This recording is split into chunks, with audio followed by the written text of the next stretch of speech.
Thanks to yet another interview with the Star Wars Outlaws creative director Julian Geraghty, we have even more exciting details about the game. So in this video I'll be going over everything new that we learned. Before I do go into that though, make sure you are subscribed to the channel with the notifications turned on to never miss a piece of Star Wars Outlaws news. So the interview comes from the latest issue of Edge magazine, where Julian revealed some new and interesting details regarding the map size, the in-game characters and more. So I'll start off with what I think is the most exciting news, and that is to do with the map size. In a video the other week I said about how Toshara is much bigger than the Division 2 Washington DC map, but in this interview for Edge magazine, Julian states that each planet is roughly the size of 2 to 3 zones of the Assassin's Creed Odyssey map. Now I personally haven't played that game, so I can't really say how big this truly is in terms of the overall scale on a player, but looking at the map of it in this image here, it seems like the planets could be rather large. Now on top of that, it has been said that even in high speed vehicles, each planet will feel like a journey.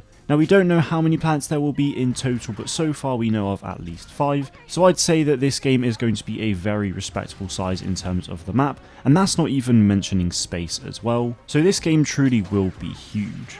Now the next big thing in this interview for me is the detail in which the reputation system goes into. Julian says that depending on your reputation with factions, you can get exclusive quests, vendor prices, so probably discounts, and some areas may even be locked off if your reputation is bad with a faction, which is actually pretty crazy. So I definitely think it's going to be a good idea to stay on the right side of things. Another really cool thing though is that if your reputation is so bad with a faction, they will actually send people after you to chase you down and take some of your money. Now I personally think that's a really cool system, but it obviously means that the reputation system will be a bit of a balancing act, and I really cannot wait to learn more and play around with it when the game launches next year. So the reputation system itself sounds incredible and the map size sounds great, but one thing that is slightly saddening is the fact that we don't actually get complete free reign when flying. So we can't actually fly freely over the actual planets themselves, and there will be set landing and takeoff areas. Now that last part doesn't bother me at all, as most games that have ships will do it in a similar way.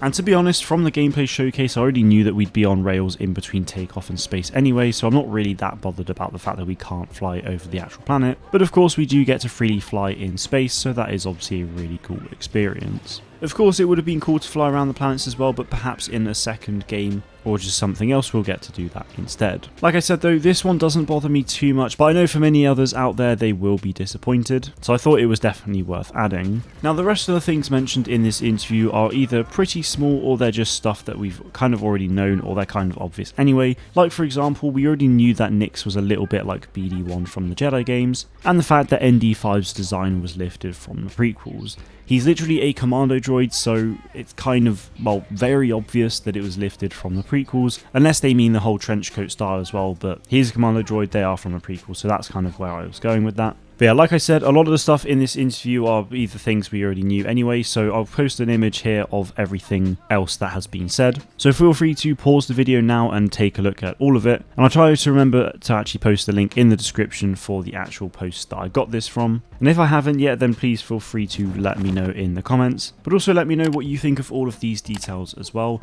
I personally am getting more and more excited for this game as we get closer to launch. And obviously that is still likely over a year away, but there are just so many cool details that have already been revealed. That is going to be it from me today though. Thank you all very much for watching guys, and may the force be with you always.